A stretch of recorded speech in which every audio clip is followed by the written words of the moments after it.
এদিকে one day series সামনে রেখে দুপুরে অনুশীলন করবে বাংলাদেশ দল।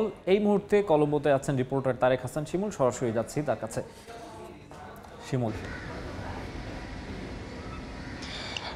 আমি এখন যেখানে দাঁড়িয়ে আছি এই এসএসসিতে কিন্তু এখন ম্যাচ চলার কথা ছিল, বাংলাদেশের টেস্ট ম্যাচের পঞ্চম দিন হওয়ার কথা ছিল, তবে বাংলাদেশ 4 দিনেই টেস্ট হেরে গেছে।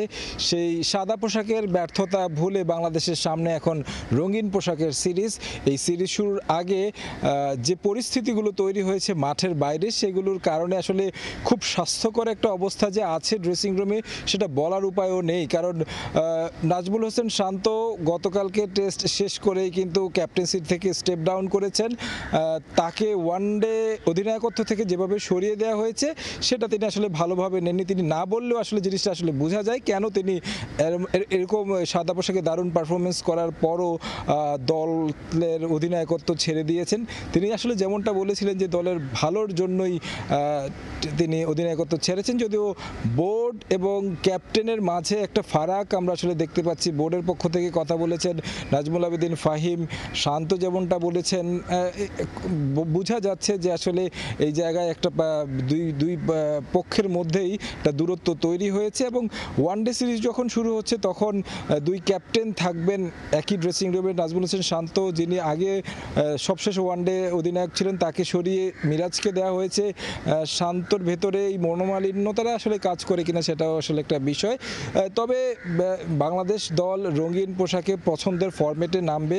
শ্রীলঙ্কার বিপক্ষে 2 জুলাই থেকে ম্যাচ শুরু হবে ওয়ানডে সিরিজ। সেটা হচ্ছে প্রেমাদাসা, এখান থেকে একটু দূরে 2.5 কিলোমিটার দূরের একটি স্টেডিয়ামে ম্যাচ হবে। তবে বাংলাদেশ দল আজকে অনুশীলন করবে এই মাঠে, যেহেতু টেস্ট হওয়ার কথা ছিল এই দিনটা তাদের জন্য এখানে বরাদ্দ রয়েছে, সেই ক্ষেত্রে বাংলাদেশ দল অনুশীলন করবে। শ্রীলঙ্কার দল বিশ্রামে রয়েছে, তারা আসলে উইনিং টিম বা দারুণ আত্মবিশ্বাস রয়েছে। বাংলাদেশের কথা যদি বলি, ওয়ানডে দলের সব সদস্যরা এসেছে দুদিন আগেই। গতকালকে এসে পৌঁছেছেন তাসকিন এবং কি নাইম শেখ, যিনি দীর্ঘদিন পর ওয়ানডে দলে আবারও ব্যাক করেছেন। আজকে 2:30 থেকে স্থানীয় সময় এখানে অনুশীলন করার কথা রয়েছে বাংলাদেশ দলের। কালকে অনুশীলনে যেমনটা দেখেছি যে আসলে ব্যাটসম্যানদেরকে নিয়ে আমরা কোচিং প্যানেলের আলাদা নজর ছিল।